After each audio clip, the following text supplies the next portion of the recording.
Bahamians go to the polls next month. And in sport, FIFA President Gianni Infantino on a three-nation tour of the Caribbean. I'm Ricardo Roberts, and this is Caribbean in 10 for Tuesday, April 11. I'll be back with the details after the break. Grow your business or promote your event through the services offered by the Caribbean Media Corporation and Carib Vision. Our distribution provides a platform on cable, terrestrial television, and websites. We cover carnivals and events from across the region. We can bring your event live and alive to the world. For music makers, program producers, businesses, we can expand your reach to in excess of 2 million households daily. Our other services include news updates to enhance your media products, studio space for program and development. We can facilitate the launch of new products and services and training. Contact us and we will help you unleash your creative ability, develop products and services, and provide the medium to watch them grow. Contact Loretta Skeet at cmccaribbean.com or call her 1-246-467-1044 or 1-246-253-3889. Call and book your carnival or event today.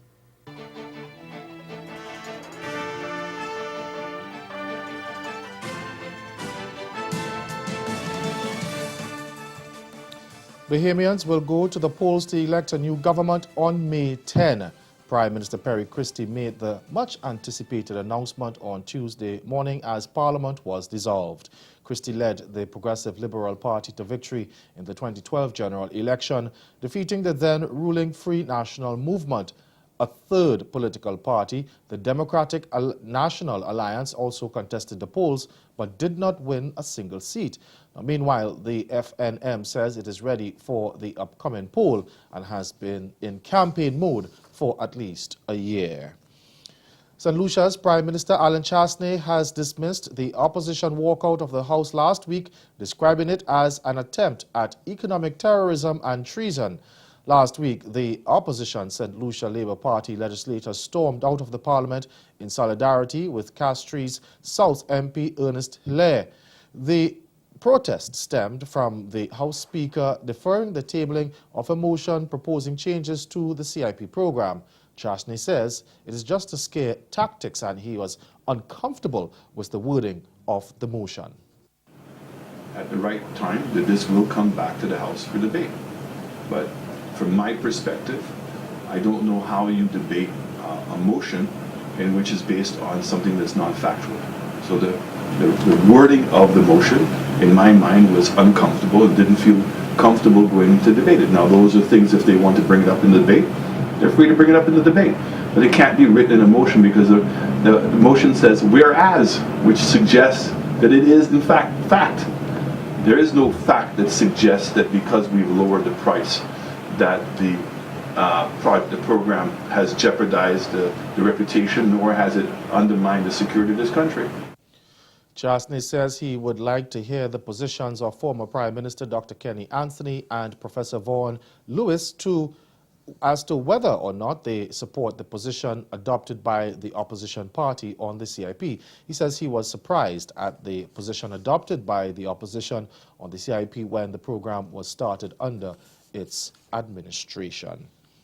Trinidad's Public Service Association serves a warning to the government that Monday's protest was the first of many to come.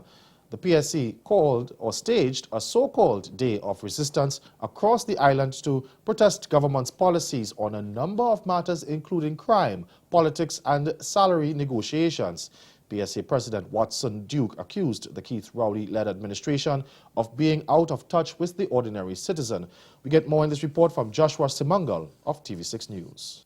The government came with a big plan in a red book, stating equality for all, stating prosperity, talking about moving us out of this chaos, but in fact we have gone deeper. We have gone deeper into the chaos. According to Duke, this was the PSA's first public demonstration to the government in order to let them know that all is not well. We are dissatisfied with the level of decadence that has overtaken the country, said the union leader. He added that these are the three major issues affecting the service. One, our wages. But wages is not good enough.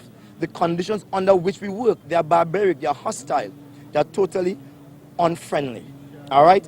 Thirdly, the state of crime in this country is too much.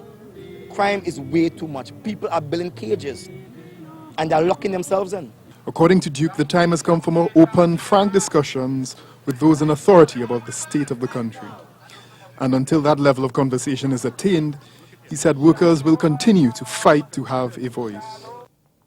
On Monday, Public Administration Minister Maxi Coffey said public servants had ignored Duke's call to protest and had reported to work.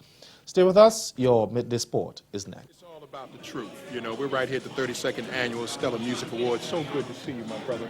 You know, once again, it's man, the performance was awesome. Oh, thank you. Yeah, thank very, you. very nice. Thank you, thank you. Talk to us a little bit about your current project. Yeah, it's complicated. It deals with the complexities of life, faith, and religion. And on the album, I'm addressing many of the quiet questions that we ask.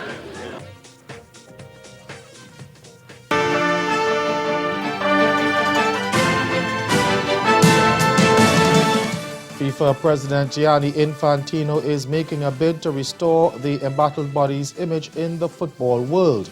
Infantino is currently on a three-nation tour of the Caribbean. Now, his first stop was in Trinidad and Tobago on Monday, where he also made an appeal for the Twin Islands Republic to move on now and place their focus on the game. We have a new FIFA now. We have a new CONCACAF as well. We have a new Trinidad and Tobago Football Association. We are working hand in hand with the government. We are working hand in hand with the authorities. We're working in a clean way, in a transparent way, in an open way. We are accountable for our actions. We want to be accountable. But most importantly, we want to focus now really on the game, on football. Infantino says the football body's global image has been improving since he took up office 1 year ago. We are doing a lot, we are investing a lot. We have increased the investment, for example, in the CONCACAF region on a yearly basis from 19.5 million to 60.5 million, so we more than tripled our investment in the region. We increased the number of teams participating in the World Cup as of 2026 in the region as well, CONCACAF from 3.5 to 6.5, which is giving a real boost to those who want to seriously invest in football, as I know is the case in Trinidad and Tobago. The FIFA president is expected to visit Guyana and Grenada during his tour.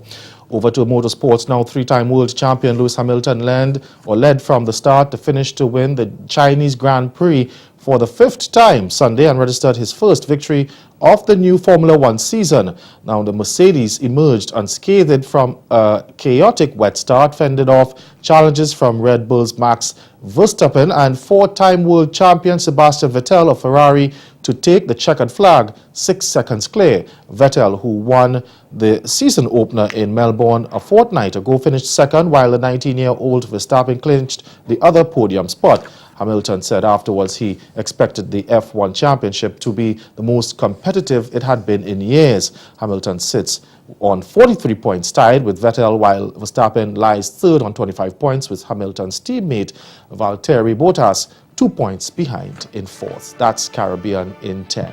Join us again at 6:30 for Caribbean Newsline. Good afternoon.